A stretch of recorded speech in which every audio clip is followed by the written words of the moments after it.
forgotten about it, so I'm glad you guys reminded me. It's good to just kind of see what they put out there. Oh, you knew that was coming? I didn't even know it was coming. That type of stuff. The shoes I knew. I didn't know about the clothing, but it seems like collab with a partner that can do clothing does. Like everybody's pumping out clothing. New Balance wants to get into clothing big time. You know, they can't really do it on their own. They need a partner to work with, it seems. Yeah, and the collabs are nonstop. They seem to be doing more collabs than anyone. Oh yeah. I don't know. It feels like, so I don't know about this year, and this is probably a good segue into talking about releases and upcoming news, but it doesn't seem like anybody's really has like a really packed release calendar. And I don't know if that's because of supply issues or if it's just they don't know when stuff is going to come, and so they're kind of like, hey, I'm not going to tease it until I know. Makes sense. Yeah, I think they just don't know. I think the calendar would be packed if they could.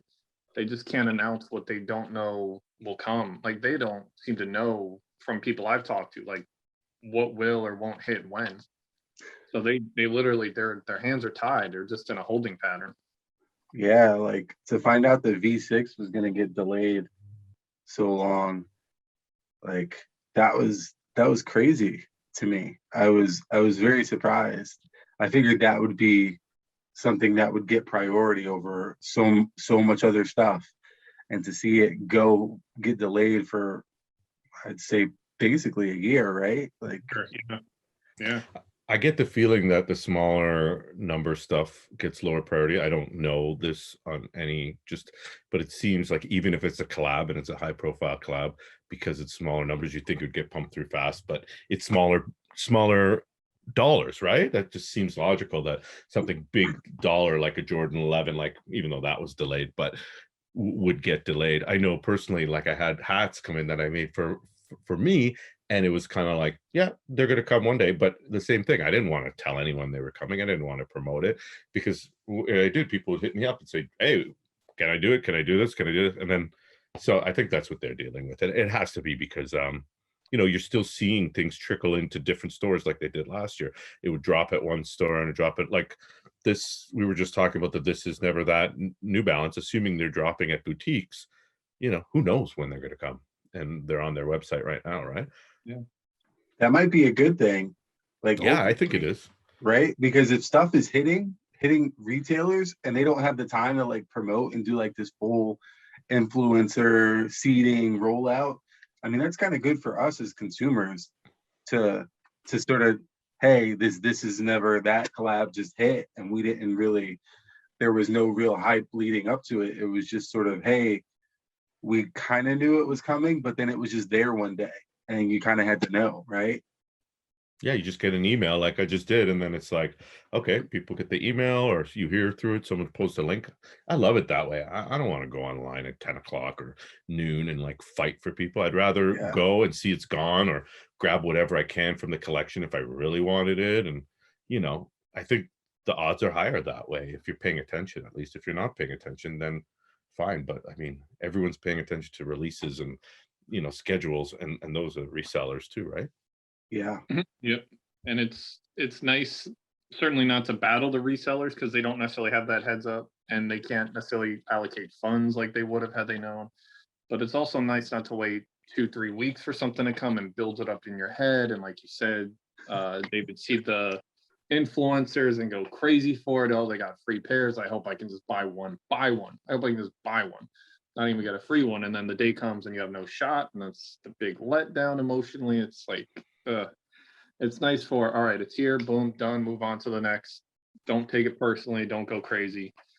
It's nice when you can just ease out of it and not get too caught up in any hype for any one thing.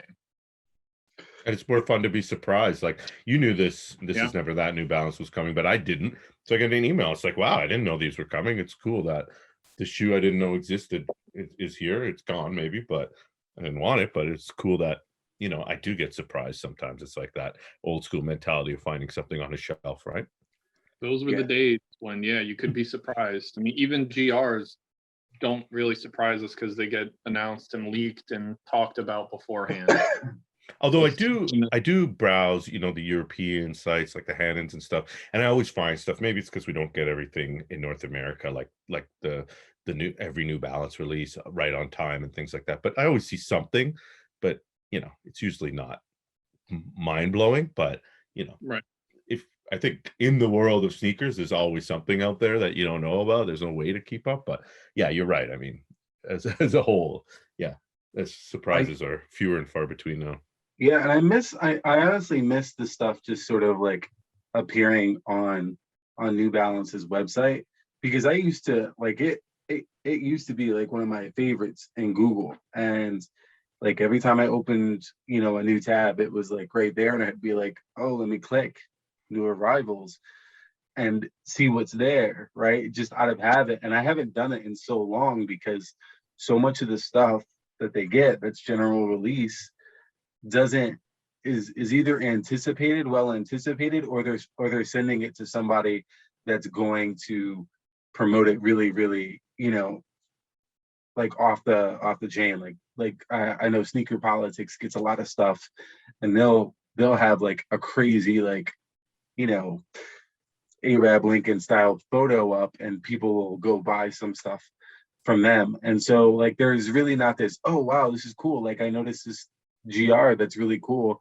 that I haven't seen anywhere just pop up on their site. It just doesn't happen. And so I think that I'm hoping, and I'm probably wrong, but that 990 V2 that you got, Eric, um, and the pack, and that pack of shoes.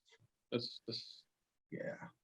I'm hoping that like the rest of that pack is like just dropping just randomly. Like I heard April for that, but I just wanted to show up. And then like I think like Saturday, there was the feature drop for the Sauconys yeah. and the worldwide.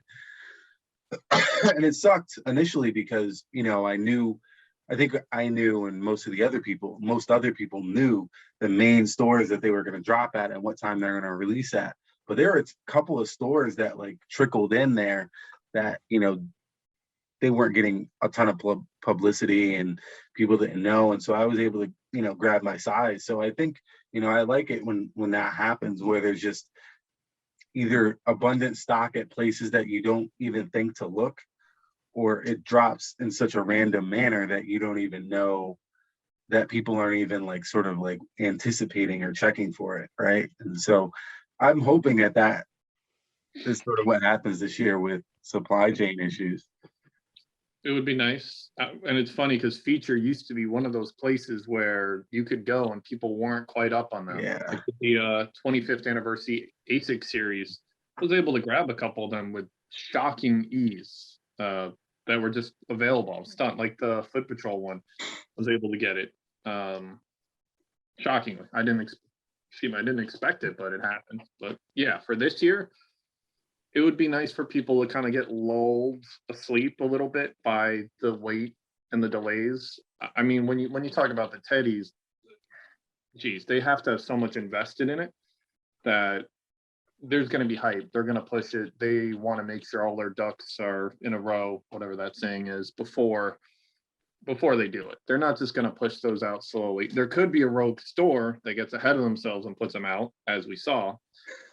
But that shouldn't happen. I think it's like one shot, like one vendor does it, and then everybody else gets warned against that kind of thing. So, I mean, I can't think of anything bigger that NB could do right now that could span that amount of time. There can be these little drops, but something that has a potential with the pairs that we know about, and who knows what else is coming that we don't, the way it could span the whole year and really keep the hype train just growing and bubbling and sustained.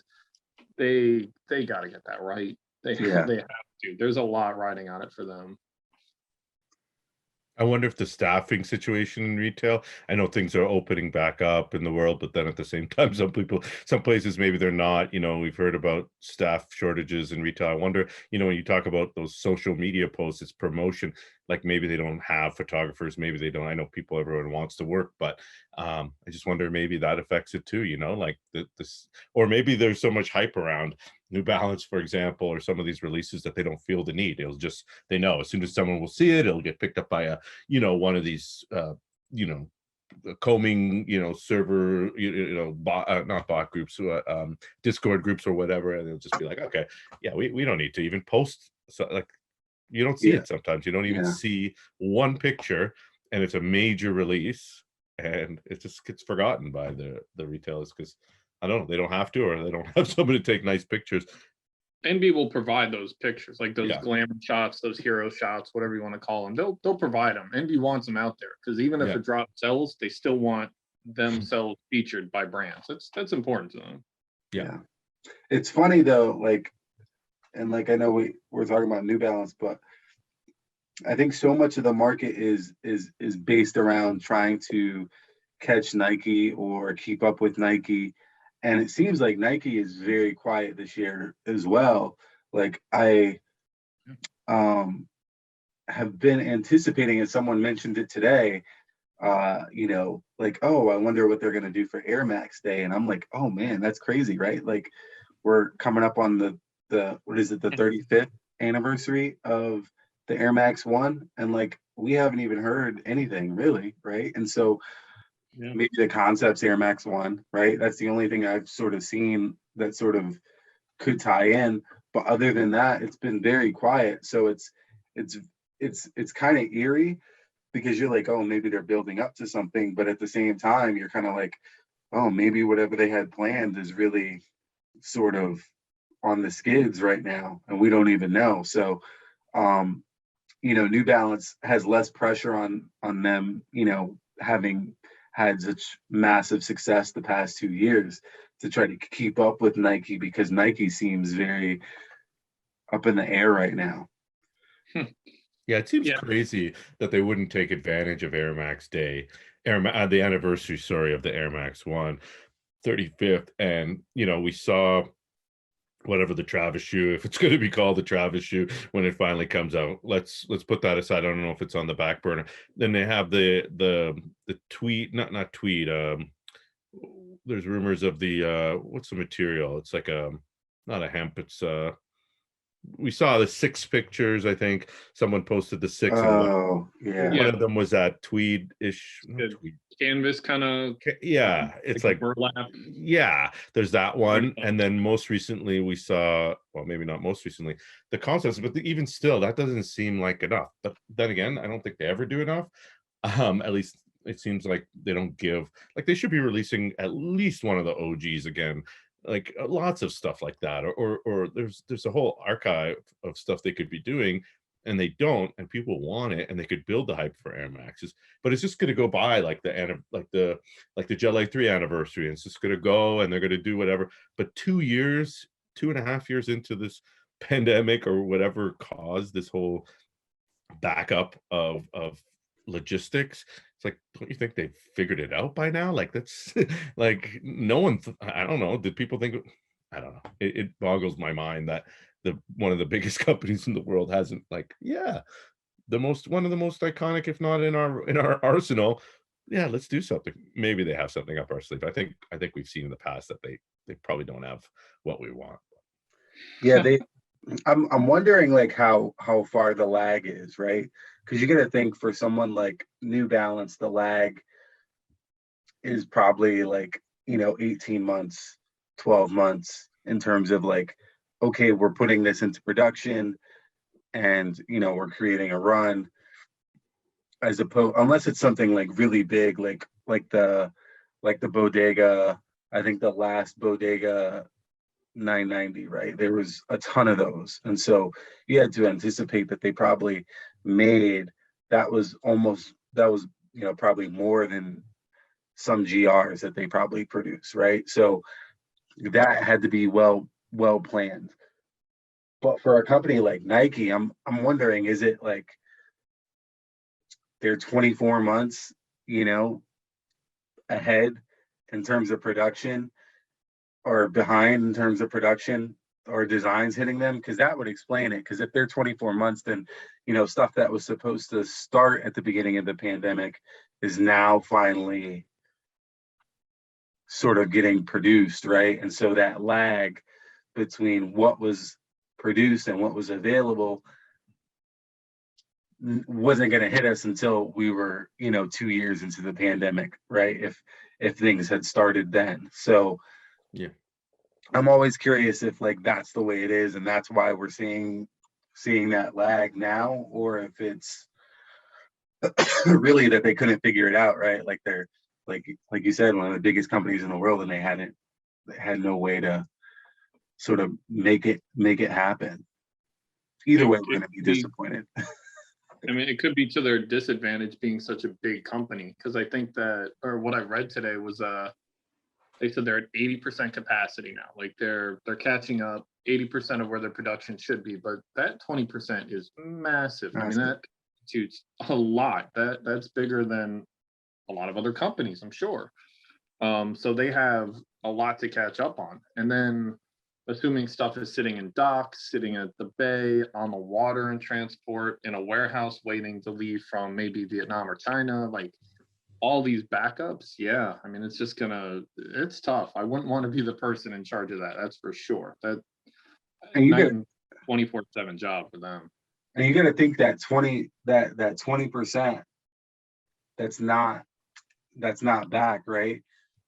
If that's in one area, or if that's in like one or two areas or three areas, like it's a big deal, because that might be 100%, that might be 100%, or that might be 90% or 80% of one area, right? Like if you're, if you have if shipping is 15% of your business, and 20% of your business is down, and that and that 15% of shipping is basically all sort of messed up. That's everything, right? So like that affects everything past it. So I wonder if it's something like that, where it's just a high percentage somewhere along the line within the Nike structure that just sort of is keeping things from progressing. It's interesting that you point out 80% up, because if let's say hypothetically they have control of that 20%, what it is, I don't think they do, but what's going to be delayed, you'd have to think, at least I would think, that what they would delay is things like collabs and smaller production things, because they don't need an Air Max now. Like we care about 35th anniversaries, but the kid who's waiting for Travis to wear an Air Max 1, which is really going to drive Air Max sales, in theory, we're going to buy our Max ones anyway, but the mass market of it, they could probably wait on that. They don't care. I think we've seen that from brands. Or if there's a undefeated Jordan 1 waiting, like, yeah, there's 5,000 pairs. Yeah, let's produce the mass quantity. Let's produce the number one sellers. I forget what they are, like the some of those ones that are always top the list of pairs. Like those are the ones they have to produce every year. Yeah. Shareholders, they don't need to produce a Jordan 1 undefeated. They can wait till next year for that. Like, but Yeah. I don't think they have the control anyway. But it's a interesting thought experiment. To a degree, they have to consider, when it comes to things like that, vendor partner relationships and contracts, obligations to fulfill for their internal side and their wholesale partners. So they're definitely a lot to consider. Do they want to push undefeated back? How much would that set undefeated back? How much would that affect the timeline of their business, and how much, and what would undefeated's response be? I mean, Nike being Nike, they can weather the storm if they upset vendor partners, but how many can they upset? And are they really willing to? And does it become a legal issue if they have to make these choices? So yeah, what they have to sacrifice, when and why, becomes the question. And obviously we have no way of knowing that, but I can imagine there's good stuff like an Air Max Day getting pushed aside. The other thing to consider is, are they willing to half-ass a drop, or does it have to be perfect the way they want it to? Are they willing to push something out, or are they just going to sit on something till it's exactly how they want it to be, like an Air Max Day, if they have it like 85%, 95% of where they want it to be? So I think So I think we've seen that they're willing to half-ass it. Maybe not. I mean, the cool gray Jordan 11s, they released in Canada at least, which is I think we share a market with Europe, share distribution from Europe. They did a bunch of kids and GS, and then it was adult like a month later. It was like, like it's not like you're going with your kids to the store and everyone's rocking it. It was like kids get theirs for Christmas, adults can get theirs in January. So yeah, I think they do their best. I don't think they have control, to be honest. I mean, we heard about factories in Vietnam closing, you know, COVID and stuff like that. I think it's just like whatever's there sits, right? I mean, Yeah. It's difficult to just shift at the last second. Yeah. You heard this factory shut down. They can't just say, all right, we're going to take this stuff from another factory, send it there. Like, no one's equipped to do that, from what I understand. And if they can, I mean, I guess they will, but the expense involved, and I mean, even things like air shipping versus boat shipping, they're just not going to do because it's just so expensive for these companies. Yeah, that makes sense. I think they're Yeah. letting retailers do more too. I think they're letting retailers release stuff when they get it. I don't think they're making them wait. I don't think they're doing, you know, maybe in the past they would be more controlling of release dates and things. I think now it's kind of like, okay, yeah, you're missing your size 8 and 9s. It's okay. We'll get them to you. And then, you know, 2 months later, it's like we got our 8s and 9s, and then, you know, someone backdoor knows about it, or maybe they post it on their Instagram, or and it's just like it is what it is. But seems like it seems like they can't tell people what to do as much. But I don't have the inside there. Well, they can. I mean, having dealt with Nike, like at a running store, at a wholesale count, like they would have hard dates and they were tough to deal with, and you did not want to break their dates.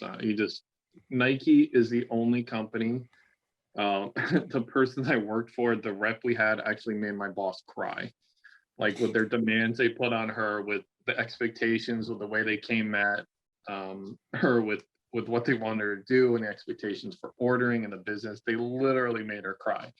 So Nike has their way, and they want their way. And if they want you to stick to a hard date, you're just going to stick to it. I believe that. Oh, Of man. any, Oh, go ahead. I was just saying, of any company, it's Nike. Like they know the leverage they have. Like Yeah. Adidas had leverage and they used it and lost it. Nike just always has it. I bet. So pivoting to Concepts Air Max 1, I feel like everyone is sort of very split on whether they like them or they don't. Obviously we haven't heard much about story or packaging or anything like that. We just seen sort of these leaked images from Dion and other people at Concepts and all the sneaker outlets, obviously. But I'm curious what your takes are on the Air Max 1. Is it something you're interested in? And then also, how does that tie into Concepts? I know, like, Rico and I had a discussion about Concepts and how they've fallen off. I don't think they have. I think that the expectation for them is very high, and I think when people don't like anything or they're not into something, that they take it a little bit to heart. I don't want to say to heart, but I would say that the bar is just so high for them that anytime that they don't hit it, it's sort of seen as this dent in their reputation. But to me, it's very hard for them to have a dented reputation because no one else has consistently done what they've done with their collaborations. And but I wanted to get your takes on it and hear what you guys had to say about Concepts Air Max 1 and just in general. Like, do you think that they've fallen off? Are they sliding down? What have they, where are they in your list? Go ahead, Eric. Sure. Yeah, I like the Air Max 1, and if you're talking, I mean, I like the silhouette. Obviously, I like what they're doing with it. It's wild. I could see myself wearing it. That's really what it comes down to. Do I see myself being able to wear it and pull it off? Yeah, I do. I definitely do. And the fact that Nike is working with them, the brands are only as strong as the partners they're willing to work with. If They can only pull like second tier collab partners if they can only get Converse. Then yeah, they're not as strong, but they're getting Nike. They're getting New Balance still. They're getting Asics. They're getting New Balance at their peak. They're getting Asics, who isn't doing many collabs, but still wants to work with them, or at least they're not doing as many mainstream. I should say they're doing some other stuff. They're not working the boutiques as much, it seems. So, and now Nike's working with them. And didn't they do like a Bape? Was it Atrex collab a little while ago? I mean, I'm sure there are other collabs. I thought it was Canada, or maybe it was Canada Goose. Was it Canada Goose? Yeah, it could have been Canada Goose. I don't remember exactly. Somebody, yeah, it was somebody. It might have been both. I think it was all three. No, I don't know. Yeah, maybe. Yeah, maybe. Yeah. Whatever it was. I mean, these are partners that still want to work with them, so they're a viable collab partner. To me, that speaks to who they are and the strength of them. You know, if they had fallen off, brands wouldn't want to work with them. They wouldn't get these projects. Does everybody love the 327, the 5740? No, but you know, it opens the door for them to get a 992 and whatever else is coming. Are they as strong as their classic pairs? I mean, you can argue it all you want, but most people would say no. I'm sure. So they have them. They're still viable. They'll keep working with the brands. That's the key. Like, their foot is still in the door with all these collab partners. The companies have to work with. That's the toughest part. Just getting the brand's attention and staying viable, and they're doing it. So yeah, they're still up there. They haven't fallen off to me. Yeah, I mean, I don't know what people want. Do they want a I don't know, teal lobster? Like, what are we supposed to ask for concepts? The Kiwis, I think, were underrated. No one liked them for some. Well, not no one. I like them. I think those are underrated. But I think, you know, if you're Dion and the team at Concepts, do you want something that everyone likes? I mean, I don't know. They'll probably. I think it's safe to say, if it's an Air Max Day shoe and Concepts is the biggest boutique doing it, we haven't seen anything else yet, they're going to sell out unless it's like a super massive GR. I mean, we had the reissue of I can't remember, the ones with the clear toe that kind of weren't so like the clot one. Yeah, they weren't like super overwhelming last year, but people bought them. I think they sold out eventually. I mean, I don't think there's a risk of the shoe sitting. Enough people like it. But do you want like everyone? Do you want a Red Lobster release? I mean, I'm sure they do, but or you want something that creates a conversation that some people love and some people don't. I mean, I think that's cool. I mean, you can have the biggest winners. I mean, there's a lot of Concepts, New Balance, for examples, that everyone loves. I have the 5740s that I still haven't worn, but I like them. They're different and they don't get a lot of love. I haven't worn them because of the weather. At least that's my excuse. Maybe I never will, but I don't think I could wear these Air Maxes. I would still try and buy them. I think I've hopefully earned enough loyalty by buying my pre-orders. I buy every pre-order that they offer me. So hopefully I get it, but I don't know if I could wear it, but they're intriguing. I don't know what they could do differently, right? I mean, you want to think out of the box. They're doing it. I mean, that's the days of just doing a 997 that's in a fire color. I mean, they've done them all. Like, you got to do something different. Yeah. Like, I mean, we go back, you could buy some of them, and some of them you can't, but some of them are still there. The S-Rex, like, they're not that expensive. I mean, those were fire when they came out. People were excited, but now, you know, people look probably, and I think the same thing with Ronnie, not to get into kit discussion, but you have this great archive and you have, you know, grails to people. It's like, yeah, you're not going to ever compare to it. So let's stop looking back and like say, you know, look at what Concepts has produced in the last 2 years. There's a lot of good pairs in my opinion. Yeah. And I would give Concepts credit too for just, like you said, not looking back. They look to the future. It doesn't seem like they recycle a lot of themes or colors from the past that I notice anyway. Yeah, I mean, I think for me, it's very hard to think about a story and think about, you know, a great tie-in to either something local or something that touches, you know, Concepts buyers. And I feel like they always do that. And I don't know, I to me, I look back at all the collaborations that I bought last year, right? And so none of them really has the story or the sort of inspiration that these do, right? Maybe the dizygotics, right? But you got to think that was like one shoe. It took them forever to come out with those two, right? And then, I have a couple of cool things, but nothing, when you get a special box from Concepts, you get the cool story, you get, they're building up to a release every time they do a release.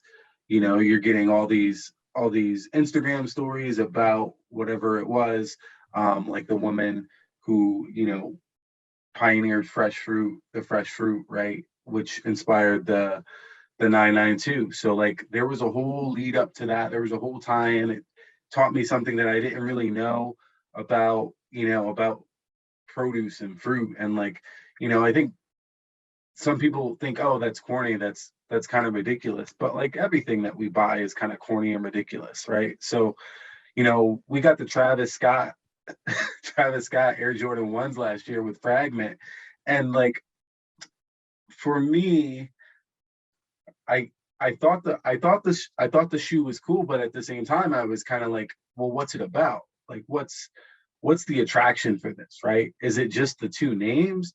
Like what's the story behind it? Why this colorway?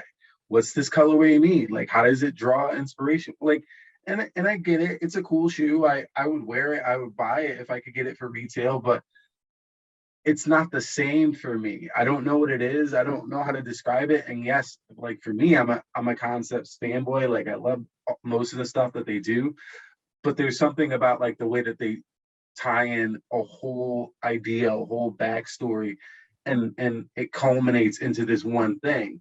So you feel like you're buying the story. You don't feel like you're buying a name, or you feel like you're buying something that was mass produced and then marketed to you. You feel like it's something tangible. There's something tangible there. I don't know, that's my personal feeling. I know everyone doesn't feel that way, and that's okay. um but for me, it kind of helps resonate when I wear something, because if someone asks me about my shoes, or if I'm wearing a cool outfit, like it means a little, just that little bit much more, for me. Yeah, and that's what you're looking for out of the shoe. Everybody looks for something different, but definitely having that backstory, that element to it, makes it more memorable, especially when you have a collection like the collection behind you. I imagine, tell me if it's the case, you're more likely to go for something that you're drawn to emotionally versus just the physical, the appearance of it. Like you look for both, I can imagine, then when you're Yeah, even something to wear. yeah. Like John said, I bought the 5740s. I'm not a big 5740 person. Nobody is. I'll be honest, I'm not gonna buy another 5740. Right. Um, The you know, size one is okay. I actually like the size collab that just came, and and I like I almost and said, I bought like those figs ones. Did you guys see those figs ones? I posted them see, in the there's group. some redeeming pairs. Mm. The CNY pairs recently. Yeah, yeah. I mean, I think the Bricks and Woods pair was good. there you Yeah, go. I don't know how they did it. No one else did, but There Yeah, you and go. everyone loves that shoe. Everyone loves that shoe, and I get it because it's color blocked amazingly, right? Yeah, But at the same time, it's like I ask, like what's okay, what's the inspiration for the colorway, right? Like what is that? What is that? What's the tie-in? I see the Paisley box, I see the Paisley footbed. Okay, like that's cool. I like it visually. It's amazing. What's the inspiration? What's the story behind it? And I know everybody's not going to look for that, and I know not everybody cares. And I buy stuff that I don't need to know that, but it's important to me to have some sort of tie into that. And so that piece of it, and it was missing. It's kind of missing, or at least it wasn't marketed that well. And then we got GRs that looked just like it, so it was kind of right. Yeah, we did. That's true. Yeah, I mean, I like the Kiwis more because they're not hyped, right? Some people are like that. And I think, you know, the back to the Air Max ones from Concepts, I think they're going to be maybe me liking something because other people don't like it. It's skipping ahead to our last topic, but in a reverse type of way. But you know, like I think the Air Max ones are going to be a miss for some people. And like I said before, I think that's a good thing. I don't think, at least personally, I don't like it when something is loved by all. I don't think that's what the culture is. I think that's fake. I think that's hype. I think, you know, that's not what it is. And I think Concepts doesn't have that sort of aura around it that everyone loves everything that comes out of Concepts. And I think we've seen that. And I think that's cool. I think they're different in that way. And I think you know, not to compare them to Kith again, but I think, you know, things come out of Kith, they probably sell quicker. I know I bought some overpriced sweatshirts there for no good reason, and that I regret more than my Concepts 5740. So I'll leave it at that.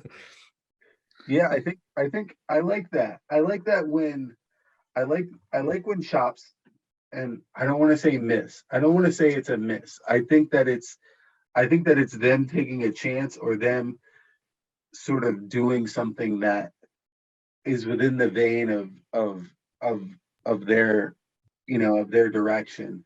And I think there's a lot of stores, a lot of shops that either get caught up in doing the exact same thing over and over again because they're trying to appeal to, you know, the same crowd, or they keep trying to do like outlandish things to try to attract people, right? And so, or they do a lot of trendy stuff.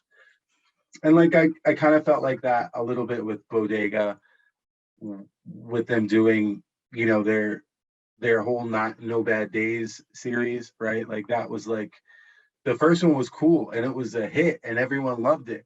And then they did another one, and then they did another one, right? And like, I heard that it was sort of expected, but at the same time, or planned out, but at the same time, it was like, no, I don't think it was. It didn't seem like, it seemed like they were just like on that trend, like, oh, this was a hit. Let's continue with this series, right? And so I like when shops can sort of mix it up and do other things. And you know, I don't know, I just want them to go do things that they find interesting, that they find cool, and share that with us.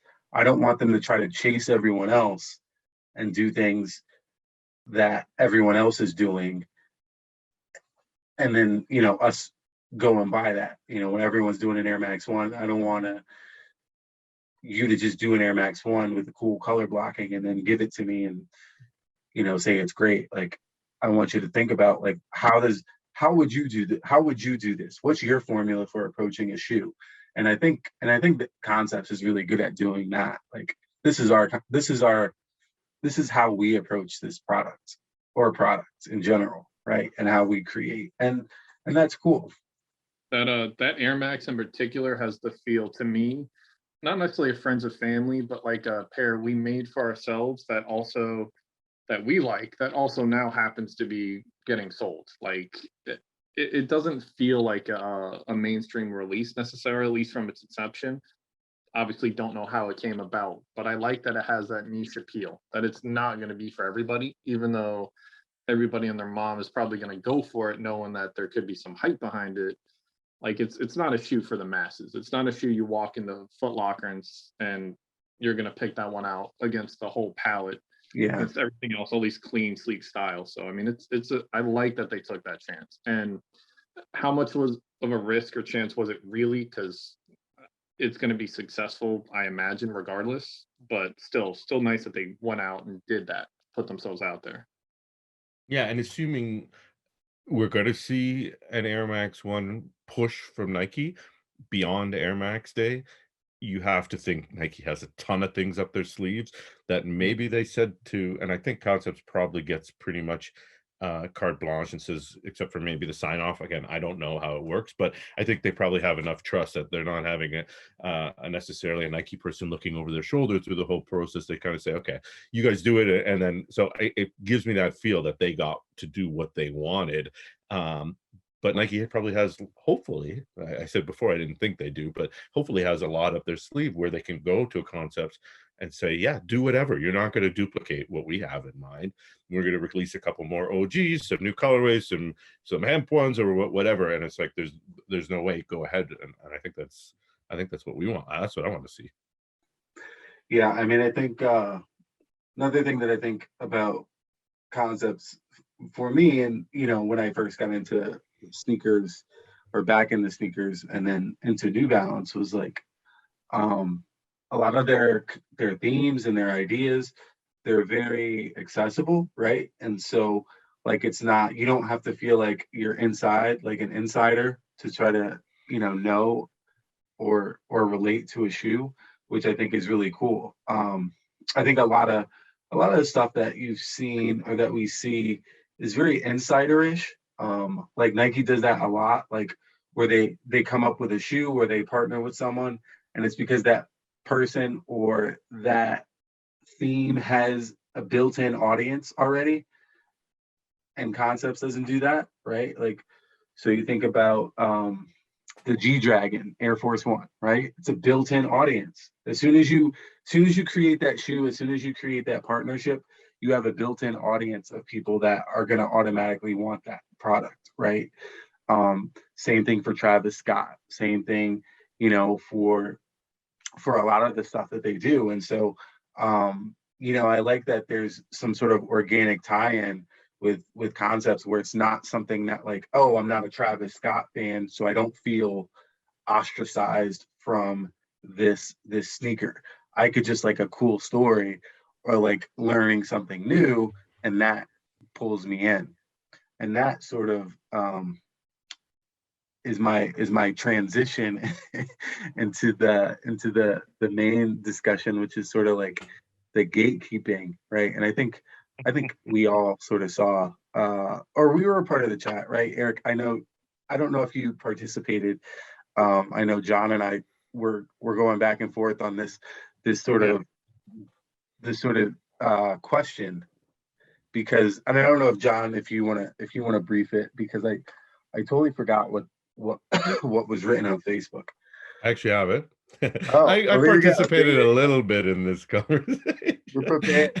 So the backstory is someone in Around the World group chat saw in a New Balance Facebook group someone post this comment, and I'm assuming we don't know who the person is. We're assuming it wasn't a regular in the group, but I don't know. I'm not in that group that often. I am a member, so I was able to access it. He said, for everyone who has a solid NB collection and only NB, what models do you look for and colorways? I'm trying to get a solid collection going myself. Just to preface, to ask a question is whoever has a New Balance collection and only New Balance. I think the guy might have been confused, because that doesn't even make sense to ask only New Balance collectors. Like that's weird. It's a New Balance group, so I have to think this person is a newbie, really. And I think that's important. He did post in other groups too. It wasn't only there. Yeah, see, that even shows. Most people don't do that, but right. Forgetting what kind of person, we don't know what kind of person is. Let's take it on face value. What happened was, in the Facebook group and in our group, this poster who was asking, well, we'll talk about it, got kind of roasted a little bit, not too seriously, but mostly what people were saying, at least in our group, was, what's up with this guy? He should go buy what he likes and stop asking us what we like. All right? Is that a fair summary of what happened? Yeah. Okay. Yeah, I'll give you that. And I said, this guy should be allowed to say and ask whatever he wants without judgment. You guys are gatekeepers. I labeled. I called the name. You, okay. It was me. And I thought it was one person who posted it. I got it wrong. Let's just call him my Canadian brother. He said he was not him. Doesn't matter who posted it, but generally, actually there were mixed views, and I think we'll represent them in this conversation. But I'll just quickly go over my position. I think the guy was asking for, and maybe he didn't word it right. And I think it's important that he sent it, he posted it to all these groups, and his language was weird about like only NB. I think what this guy was asking for is, what do you guys like? What are the best New Balance models? What should I check out? And it turned into, this guy is trying to build his collection based on copying what we have. He's a poser, he's a biter, he's a wannabe. And I guess it's interpretation, but even if he is, I mean, right? What's the big Yeah, deal? So let's talk about it. that was a good preface. I don't. For me, I didn't. I think the question you had posed in the group chat was, what would you respond or what would you say to this person? Right. That's And right. and for me, it's I don't I I'm not as harsh as I may seem in group chat. But I probably wouldn't have posted anything, to be honest, because for me, I don't know. And I guess this is a personality thing, and it's also like an a mentality thing. I'm not, as you mentioned before, like when people are gravitating towards something, it's not necessarily going to pull me in.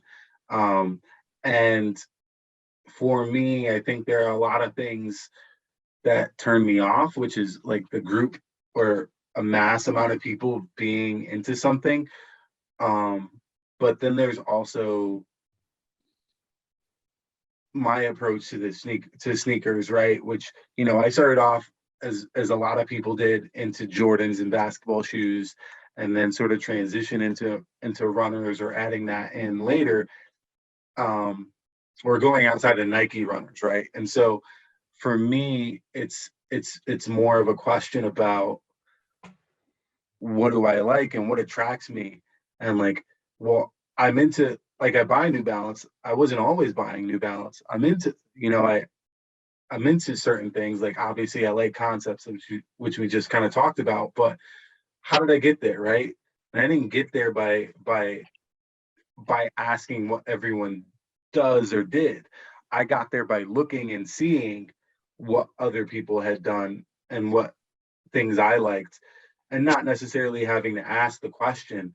I kind of looked, and then, I think if there was something that I did like, or something that stood out to me, I would ask the question, where can I find this? What is this?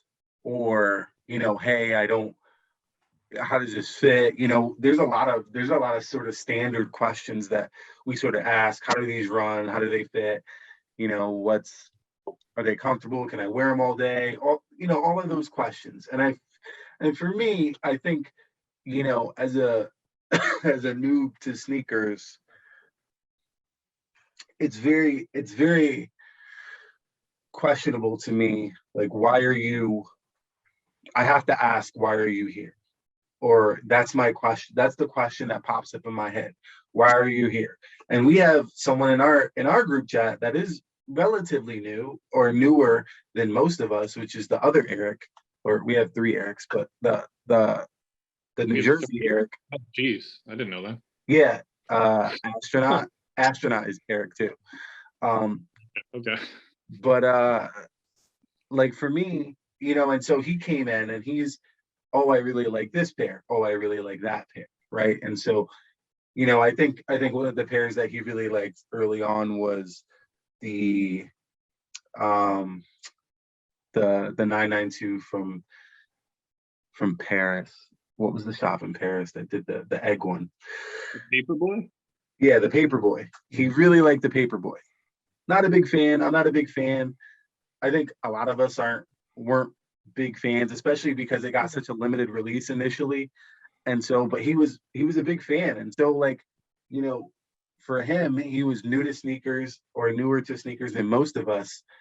But he found a way to find what he liked, or discover something that he liked, without us having to tell him, these are all the things that we collect, these are all the things that we like, these are all, it was more about browsing and looking and finding out and seeing and going, oh, this looks good. I like what this looks like. I like how this, wears. And so I think there's like a personal need for me of like, are you doing this for you? Or are you doing this for us? And so when I hear someone ask, what does everybody else do? I don't know if they're there for us or they're there for them. And I want them to be there for them. And when you're there for you, you go and read everything and you go look at all the pictures and you're scrolling through the timeline on Facebook in the New Balance group to try to see what pictures there are and what things exist. All that stuff is there, right? Like all that information is there.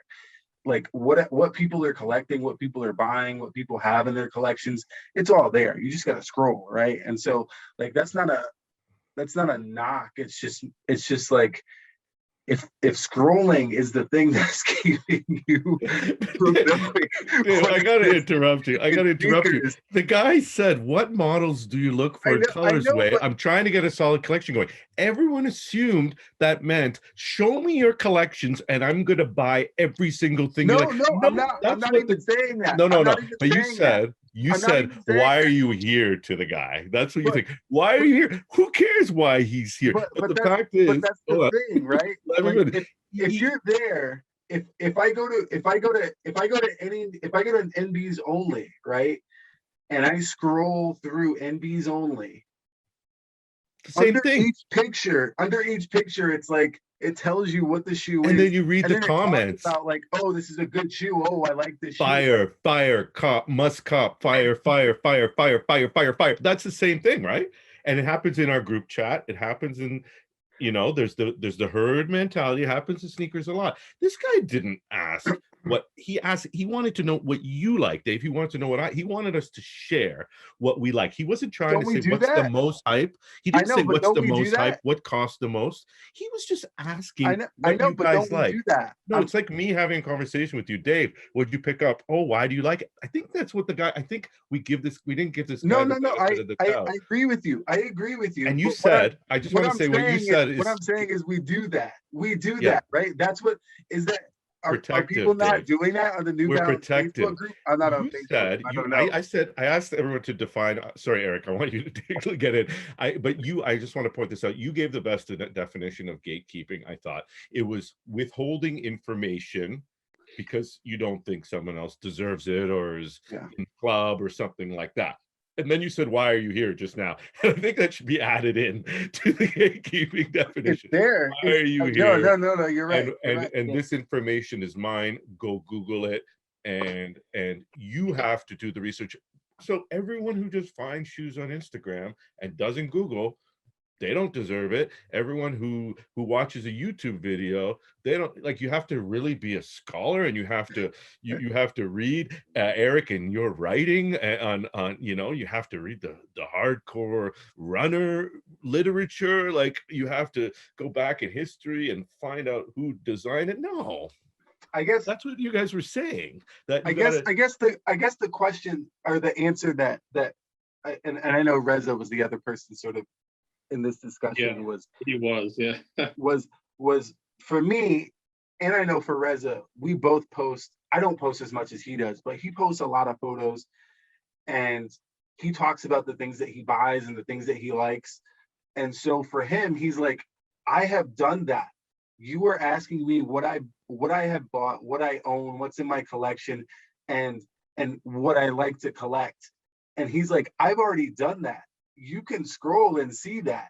So why are you asking me when that information is right there?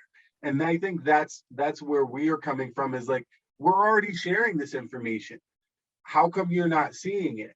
Or why are you not taking advantage of the fact that we've shared it and like scrolling through and taking a look and seeing what people are sharing and what people are talking about or what people are showing from their collections? Because that's happening. I think that's what's happening. And so for us, it's kind of like, well, are you invested enough to even look and see what we are sharing and what we do have in our collections? Because that information is right there. I'm not saying to Google something. I'm saying I posted a pic today of like, of me wearing luxury goods, right? 997s. Like, it's a pair I like, it's a pair I wear, it's in my collection. I'm showing it to you. But you're How come you're protective, not right? looking? You're protective of it, right? No, no, but I'm not. Because if someone messages me and says, What are "Hey, those? what were you wearing today, or what were those shoes?" Of course, we can have a conversation about it. Oh, Google But it. You could just be like, Google it. but No, no, I'm but what serious. I'm saying, I guess what I'm saying is I'm already sharing that. Why do I have to go back? Like, what is the good response to that, right? Because you're saying it's a fair question, and I'm like, well, if we're already doing that on a daily basis and we're sharing, like, do I have to give him a breakdown of everything that I wore this week or I this agree. month? It's a dumb question. It's a dumb question. I think we know that by the way it was worded.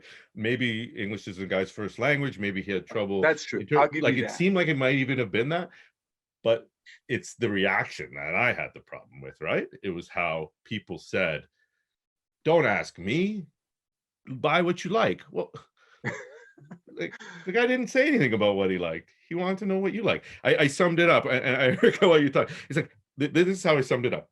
Hey, what do you like? And you say, buy what you like. And then I say, but I asked you what you like. Okay, forget it. That was basically the summary of the question. What do you like, Dave? And you told me to buy what I like. Like that's what it was. Eric, I want to hear what you have to say. I'm sorry, I'm overwhelming the conversation. I'm clearly passionate. I was listening. I was enthralled. I promise. I think I summed up the whole group chat. Yeah, you guys definitely did.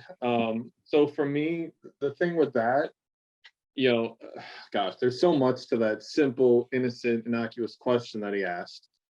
For starters, yeah, you touched on it, Dave. Like, what was the guy's agenda or whatever? Wasn't as big a deal to me, but it seemed like he wanted a shortcut to entry into a community and to gain this acceptance without really having any kind of attachment to it or really being invested in it. And for most people, it's like, well, why do you want that? Like, if it doesn't really speak to you, why do you want to do this? And why do I want to help you with this endeavor of yours if it doesn't really mean anything to you? What's the point? I'm more likely to help somebody out who's just starting if they just come to me and say, hey, I saw the shoe you like, or I saw the shoe you had, I noticed it.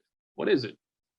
I'm more likely to do than to jump into somebody say, gosh, what's the best New Balance? What should I get? Where should I buy it? Because that's obnoxious and it doesn't it doesn't really speak to their intentions of what they want. It's just a confusing thing to do for me. So yeah, for something like that, people are kind of put off by it. Also, those kind of questions get asked a lot and people are kind of sick of it because yeah, you can just scroll the group, you can look. The biggest thing to me with a guy like this, I know nothing about this guy. So being able to tell him what I like, what anybody likes means nothing because we don't know what his tastes are. I don't remember if I posed the question, I probably didn't. But my question to him would have been, well, what is your style now? What do you like now? What do you wear? What colors do you like? What do you do? Then I can people maybe asked that. People did that. Yeah. And then we can give you a more informed, if you really want to help the guy, give him a more informed answer and actually maybe steer him a little bit.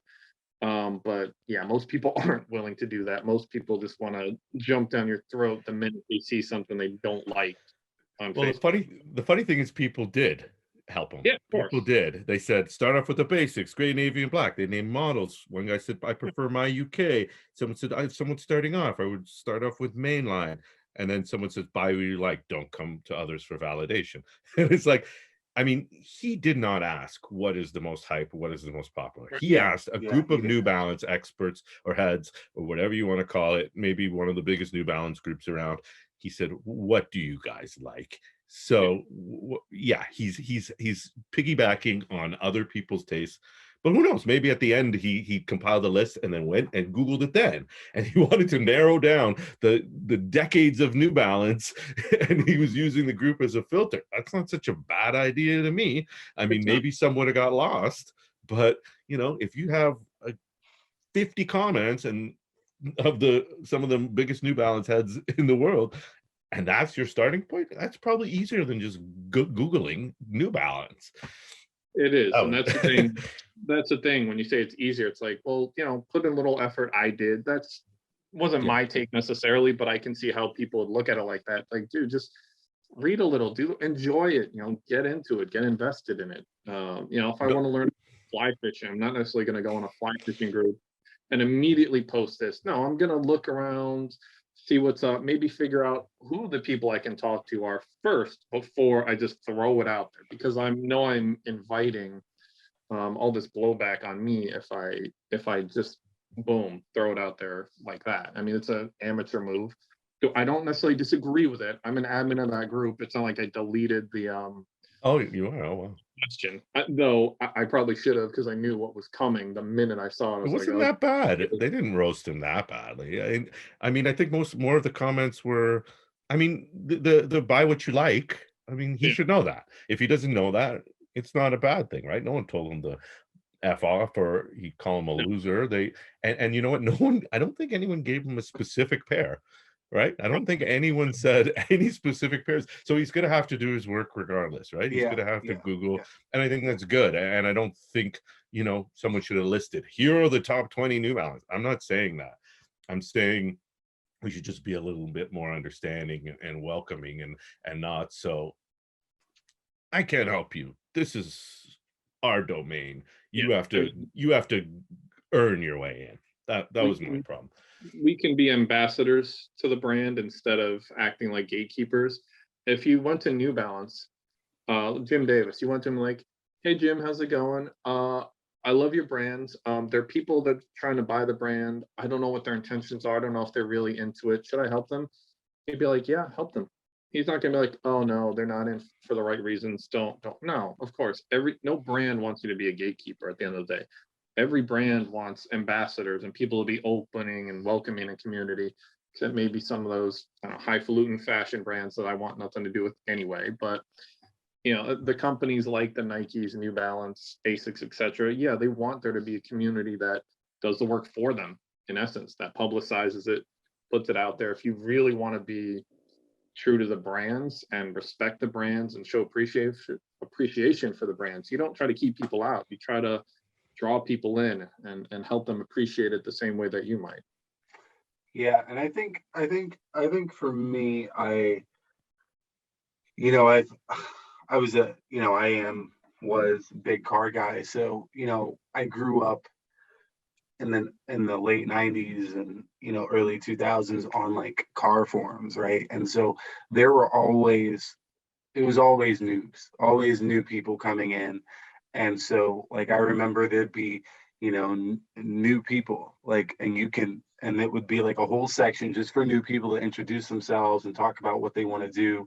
And then there'd be a lot of things that were pinned to the top, like, oh, performance, we're going to pin these links and these things to the top. But there'd always be some new person that would come in and say, hey, I want to do this and this and this, or hey, I want really cool wheels. What Where can I find wheels? What wheels do you guys have? And an admin would always have to jump in and say, hey, this is all pinned, this is all at the top. Like if you're invested in the car, if you're invested in, you know, being a part of this community, like you should read through, because people have done this work, people have done this legwork already and created like a database for it.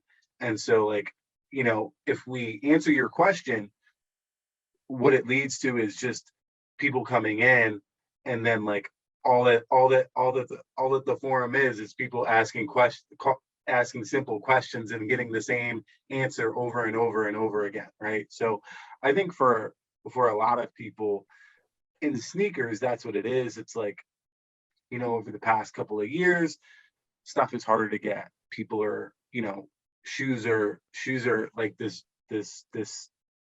status symbol, Yeah. the way that they never were before, right? And so for us, it's like, if you want to be a part of this community, we want you to be a part of this community, but we also want you to be invested in the community, right? We don't want you to just fly in, take advantage of everything that we've done and everything that people have sort of felt like they've done to to create connections or created a little community and build their collections, and then have you come in and just sort of do that, fly by night in one day. And so like I think the gatekeeping is, I don't want to say it's sort of necessary, but I feel like in some ways it's what makes it worthwhile for you to collect your sneakers, because you feel, I think, John, we've talked about this, like the chase, right? Like the hunt. A lot of that, a lot of sneakers is just the chase and the hunt. And like Garrett, who was supposed to be on this episode, he has been chasing like this shoe for forever, right? Like the DJ Clark Kent 998. He's wanted it for forever. He's been looking for it for forever. He finally got it the other day. And so, it took him a lot of work, a lot of legwork to find out all the information he could, like, what pair is this? How many were made? Who has it, right? And it wasn't just like hey, I'm gonna come in and ask all the, like, hey, I like this shoe. How many, or hey, what shoes are rare that I can buy? And not that that was the question that this guy asked, but ultimately sometimes it feels like that, right? It feels like people want to come in and sort of take over this thing that you've been working on and that you've sort of curated and that you've been a part of for a long time. And I think people get defensive, and right or wrong, people don't want you to just come in and like be this, hey, I just, I'm just here because it's cool right now, and then I'm gonna be gone in another year, or I'm gonna take advantage of everything that you guys know and then be gone, right? And so I think that is sort of the defensive nature that people have. People who spend a lot of time and invest a lot, like, and someone like Reza who takes amazing photos. Like, I don't even know how long it takes him to set up to do one of those like crazy photos, like the Dies I Got It photo with the butterflies. Like, that was nuts. It takes a lot of time and energy, and it's a real passion for someone like him and for someone like me. And so when someone asks you like, oh, what are these things, it's kind of like, yeah, this thing doesn't mean anything to me, or else I would really scroll through and look. And I think that is the feeling that people get. Not that that's necessarily how this person was approaching, or that they didn't know better, but like, that is the feeling that people get. So I think that's why we were sort of defensive and gatekeeping. I think that this person existed 5 years ago, probably in a different group, but I think the fact it was New Balance and where New Balance has come to where it is now definitely played a factor in our response.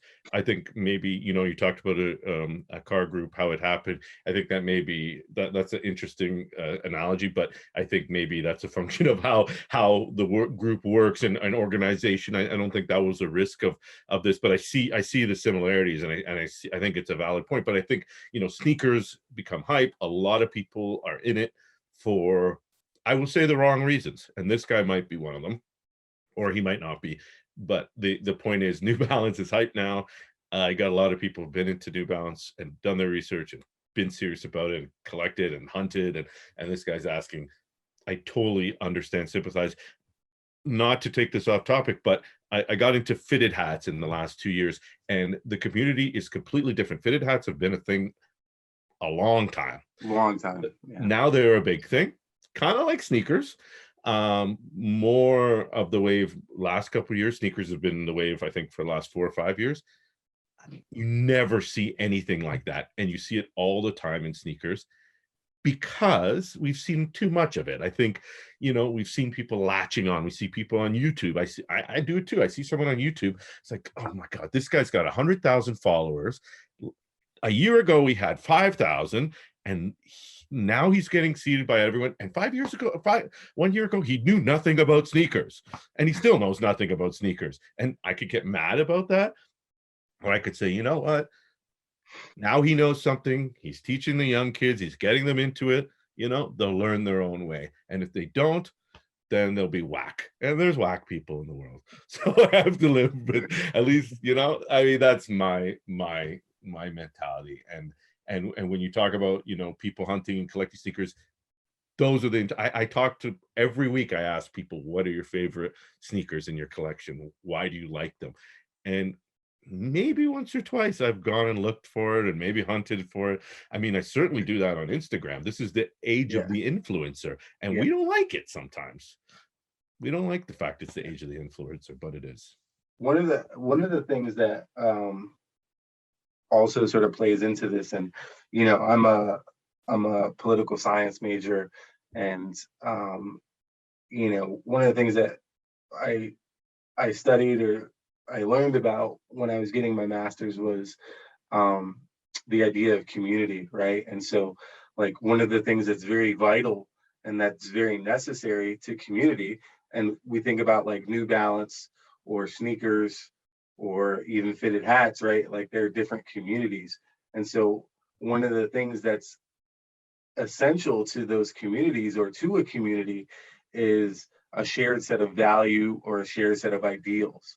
And so when someone comes into the community or approaches the community and it feels like their values or their ideals are wrong or do not align with the community as a whole or as a group, there tends to be a defensive, you know, approach to that person or to that entity, right? So like I think asking the wrong question or asking a question that make it seem like your value system, like you don't value New Balances in the way that we value New Balances, right? So when you come in and you ask a question that puts that value in question, there is going to be a defensive response, right? And so I think that's sort of happening in sneakers, and I think we do have to sort of let up a little bit and be a little bit more open. And I try to be open.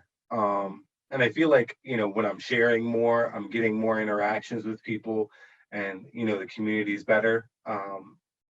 And, but sometimes I do feel like, man, I'm not getting anything. I'm not able to buy anything. Like everyone that like doesn't really care about this shoe in the way that I care about this shoe, or the way that we care about this shoe, is buying the shoe or able to buy the shoes that I want, right? And so I think there is that feeling, and that's overwhelming right now. And so that causes even more of a backlash to new people coming into the community. So it's a weird dynamic, and it's something that like I try to think about, and I've thought about now that we've had this discussion both in the chat and now, you know, face to face. When it comes to, especially what you talked about, the value systems, I agree that people are motivated when it comes to gatekeeping and keeping an eye on things by the value systems. I don't know that people are necessarily looking for someone to have the shared values per se, but they're just worried that people who come in who share different values will then change the overall value system of the group. Not necessarily having that value, but then going ahead and having the influence to sow the seeds of change is where it becomes a thing. Where you see the groups were once about the community and sharing, now it's about the hottest thing I bought and not even worrying if I'm paying reselling or not, just showing it off. And people see that. So where resellers were kind of shunned and reselling was shunned and paying resale was looked at as a joke, now it's more accepted. That's where people seem to be worried. So definitely the value system comes into play. But I mean, you can't know the value system everybody, but you can get a sense for the overall group value system. That's where people are worried. When you see more and more posts saying, I want to buy this shoe, and it's a list of hype shoes that you know they have to pay resale for, and it's everybody posting that, then it's like, geez, what happened? Yeah. You know, you make a excellent point, and I wanted to say that maybe this idealistic, and maybe I can tell you I'm trying to do this, and I I care more about the community now than I do the shoes. And it's because I've gone through these phases in my life where I wanted all the shoes. I'm upset about missing releases. I'm salty at this kid reseller for having those. I'm over that now. I selling more shoes than ever. I realize, you know, Greg from the Sneak Disc made a good point this week on his podcast. He sold a bunch of his OGs, falling apart, stabs, and things like that. And he said, "Why did I have these shoes?" And I had them in case anyone ever challenged me and said, "You weren't there in 95." And I think I had some of that too, you know what I mean? Even though I wasn't collecting when he was, but I'm collecting longer than most, or definitely any newcomers. But it was like, yeah, look, I have the breads from 2013 and 2001. And it's like, well, I'm not wearing either of them. And it's like, you know what? Like, it's not about what you have. It's about your passion. It's about how you interact with others. I mean, that's maybe it's the pandemic talking or taught me that I love doing this stuff more than I do copying sneakers. Yeah, everyone loves opening the box. That feeling is like nothing else, but it's over. Yeah. I'll remember this conversation. I'll go tell my wife about it, and I could show her a pair of shoes. She says, "Oh, that was nice. Yeah, another one." And they go put in the closet. And, and I think, again, maybe I'm too optimistic, but I want, sneaker culture and community to survive. Everyone says it's dead, and I don't. I think we know it isn't. But there's these risks. There's these threats to it, and a newcomer coming in and trying to take something from us, I think, is seen as a threat, and I think it's Mhm. valid because we don't want it to get diluted, and I think that's what it's about. It's diluting what we have, what we work for, what we built. And yeah, we have to protect it in some cases. I totally agree. But we also have to ask this guy, okay, wait a second. Are you asking us what we like because you want to know our opinion? And or maybe I should just post my Instagram handle and then you can see what I like and browse. Maybe that's what people should have done. Or are you asking because you're trying to take something and be something you're not and be a poser? And that's not what we want the culture to be. I agree. Yeah, yeah, I think we can all agree with that. Um, I I like like you, I like these conversations, and I like having the conversations in our group chat about sneakers. And for me, like, I don't want to see those things go away. I don't want to not have people that I can have the conversation about inspiration or story or color blocking or things that I liked, or you know the pain of watching a shoe crumble, or just any of those things that we all relate on. And so I I I I want to make sure that we have that and we have it going forward. And um I think we talked about our kids before when I was on with you, John, just about like, I'm not going to buy her something that's really, really nice because I know she's going to destroy it. And for me, um, that's a big deal. I want her to value it. So I'm even gatekeeping in my own house. But For the right, it's your money, so I mean, geez, you have that right. I actually have to jump to John.